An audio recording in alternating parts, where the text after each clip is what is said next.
Hey everybody, it's Gail from Gail's Bookish Things. I wanted to show you kind of a fun thing today. This is a package I prepared for a friend who is overseas.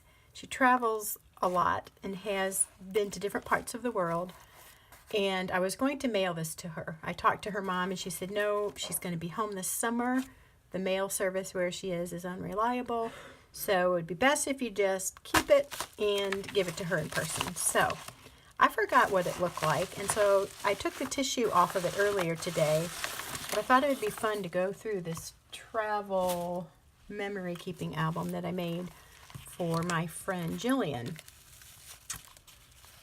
The first thing I did was to gut a Reader's Digest book that my friend Joanna had found for me.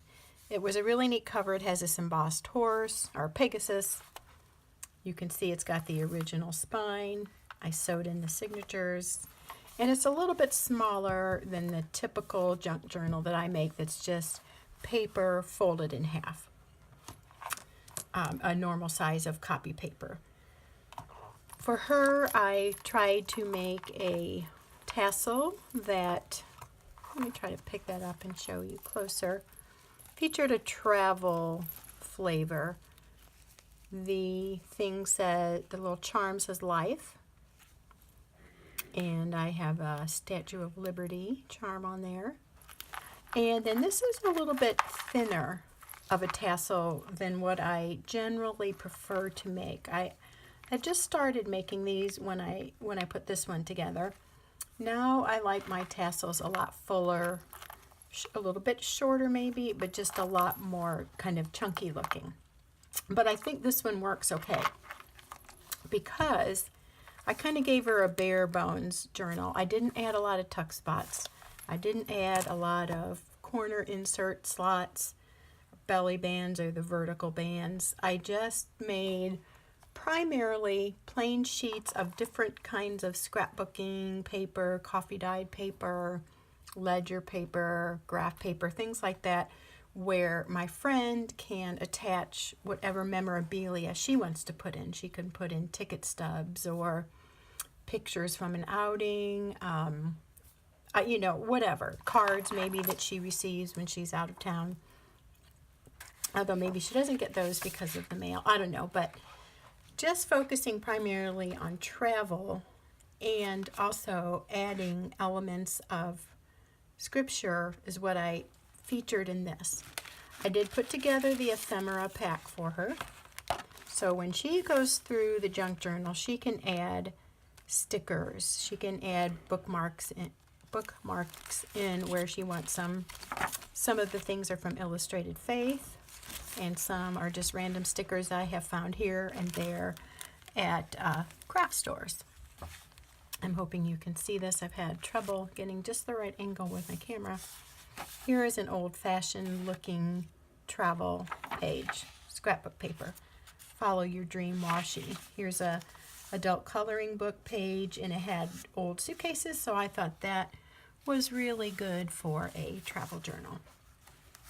And then a lot of these are coffee dyed. I have fun making those. I love coffee dyeing paper. Some of these, like this one, is made from dipping paper into water where I've swirled around some acrylic paints. This one was sort of a metallic glittery paint, so it left this nice sheen on there. And then here's a piece of paper, workbook paper, and it's got an old, not real old, but I think this was 50s, 60s-ish children's workbook, so I like the airplane on there. And then I did this corner edging on a heavier cardstock paper. I am not real good at doing these edgings. If people have tips on that, I'd love to know, but I borrowed this clipper from a friend. I don't have my own. I would like to get more because I like the just the different texture that you get when you put different pages together, and I like that effect. So I want to try to come across one of those and do some of my own. Here's fall paper, nicer cardstock here, which is so pretty with all the colorful flowers. And then I clipped on this card. Part of what it says is be an individual, take risks, be brave enough to become the person you were meant to be. And I feel like my friend does that. She's done a lot of things that would be difficult for a person on their own to do by themselves, but she has a strong walk with God and is doing what she thinks he wants her to do with her life. And I really admire that in her.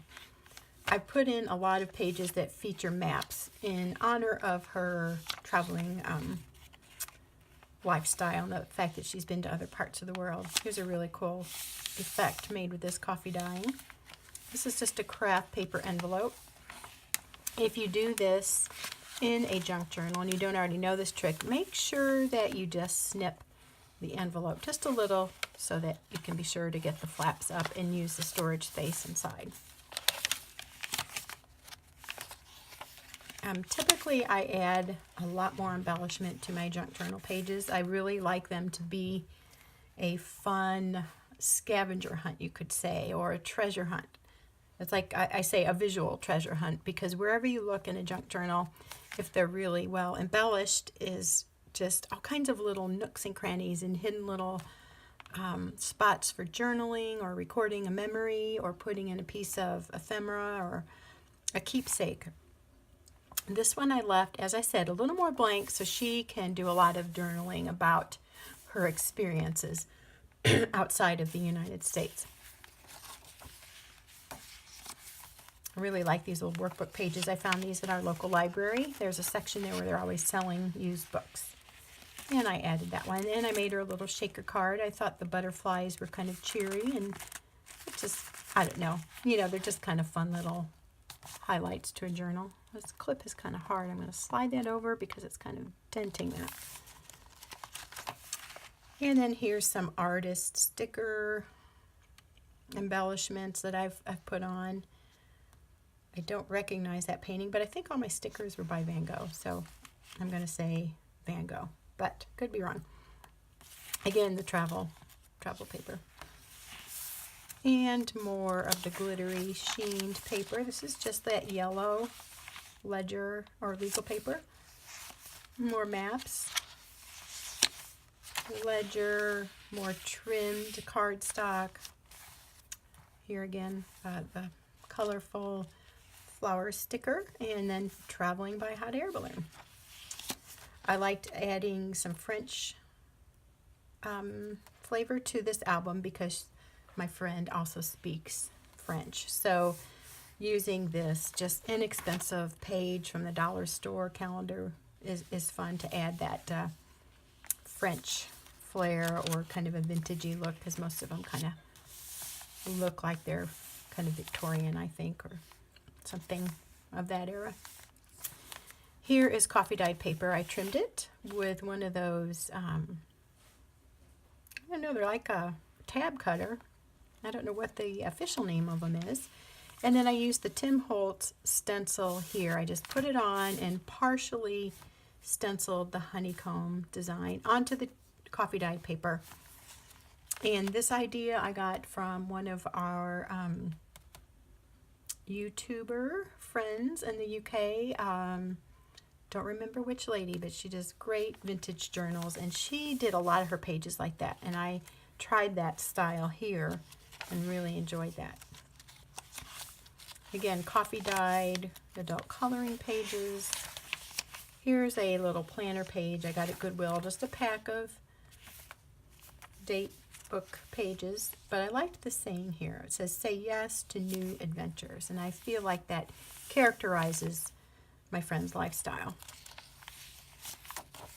Again, more of the stenciling, and here I just put, you can see it, I put a damp tea bag on there. Instead of throwing it away, I let some tea bags drain on copy paper, and then I cut them down to size. And you'll notice too, I forgot to point out, I have edge rounded or corner rounded all these main pages in here. Not all of them, I guess, but a good majority of them are corner rounded.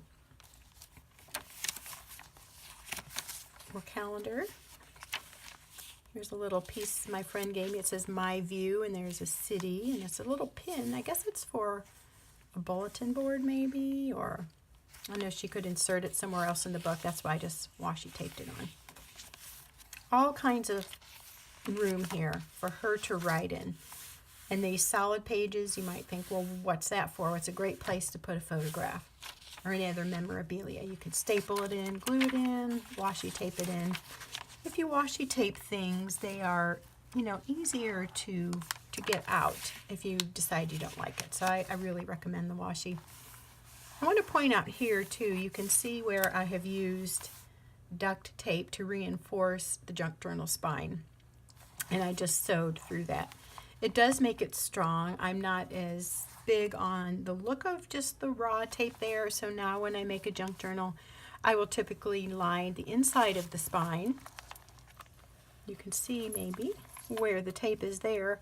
I'll cover that over with some kind of scrapbook paper just to give it maybe a fancier look. Here I think it works okay because it matches the color of the natural book, and I didn't add any scrapbooking paper to the outside of this, so I think it works. But I don't prefer that in mine, and sometimes too I may add like some rickrack or a narrow lace or ribbon just to kind of disguise that a little bit. But I think it's okay. And this is just a handy little book. It's not a big commemorative thing, so some of that imperfection or maybe less finished look I think is okay. This is from Alaska, a travel journal from when we were there last summer. And then I love how this turned out. You can see it's shimmery. And again, I made this by dipping it in water where I had squirted some of that inexpensive acrylic craft paint. And I used some purples, metallic sheens, and got this really mottled random effect. And here's a couple gold spots of paint that were in that water too. I oftentimes include a word search piece in my junk journals for the visual interest that gives. There is such a interesting beauty in all different types of letters and print on paper, I think, and our culture is just rich with variety and things available. And so I just think it's fun just to see how words and letters are used in so many ways in our world. To that effect, using something like a popcorn bag. It helps you notice and stop and just find a little bit of interesting factor to how we use lettering and advertising. So in this bag, you could put whatever you want from a trip, maybe a little note to yourself, maybe a card you've gotten in a gift, or a sample of wrapping paper from a special present. Just good places to store stuff. And then you want to make sure you cut off the bottom of a bag if you want to use both ends. Over here is the top of the bag, and then so here you just snip off a little bit, and that allows you access to both ends of the bag, and you're creating for yourself more storage. Here I featured a page from a children's dictionary, and I liked the lettering because my friend does travel and has been to other parts of the world. I thought having examples of other letters from other languages would be a neat little touch to the album. In here I've added a coffee dyed card. It's pretty light, didn't stain as much as sometimes they do. And I put on the washi tape from Illustrated Faith, and this is How He Loves Us. So she can record there a special thing God has done in her life or shown her. This circular effect is from dyeing and letting this paper dry on a vented pizza pan.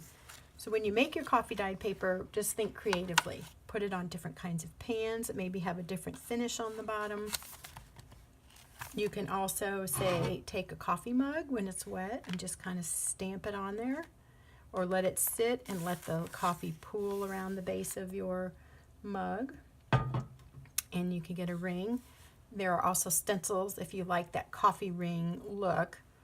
Tim Holtz has a coffee ring and splatter one that I like to use also in my Bible journaling and my junk journaling.